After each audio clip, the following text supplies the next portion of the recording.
Ward, we begin tonight at 6 with a News Channel 3 special report.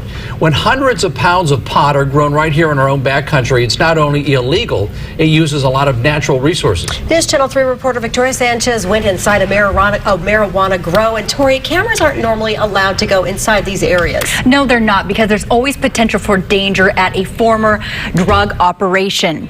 But we had Los Padres forest law enforcement officers and a police dog that went in before us to make sure the coast was clear. And we were surprised to see what was still there. Our cameras went where few have gone before, an illegal pot farm located in the Santa Ynez Valley. Here? Getting there would be anything but easy. Any guns or anybody that doesn't look like us, let us know. 4 armed law enforcement officers and a police dog led a group of volunteers and journalists walking single file to the site. Just bend down low so you don't get the back of your jacket caught on it. This isn't the typical trail people use for a leisurely hike. As we found out by barbed wire we had to climb under. Thank you. When we arrived, it wasn't immediately obvious this was once a sophisticated drug operation. We're about 3/4 of a mile from the nearest road and right above the marijuana grow. We're told it spans 10 acres down this hill, and when it was active had thousands of marijuana plants. The dry chaparral trees camouflaged what we would soon see. The trees started to open up where the growers cut back the branches, but left the canopy to cover their crop. A trick of the trade that kept this site a secret for at least 2 years. In this video from the Santa Barbara County Sheriff's Department, deputies drew their guns and searched this pot farm a year ago. Many times these are booby trapped, and most of the time these guys are armed.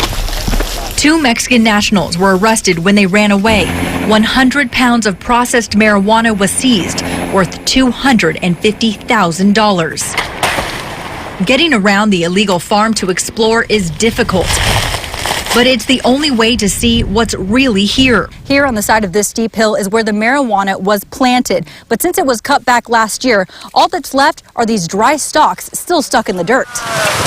Some of the most sophisticated irrigation techniques were used here. Thousands of feet of drip piping once kept these lush plants green.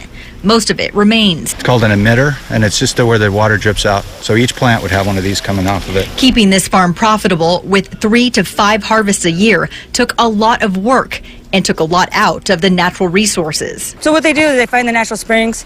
They'll use the irrigation line and put them into the spring and then collect the water into these tarps. They'll fill up pools and they'll use the pumps to pump out the water and feed the whole garden. Especially during a drought, it's irritating. It's disappointing to see this happen. It's a shame that especially during this really critical time, this water, which is essential for all wildlife, especially in a dry area like this, being diverted. This is more than one animal.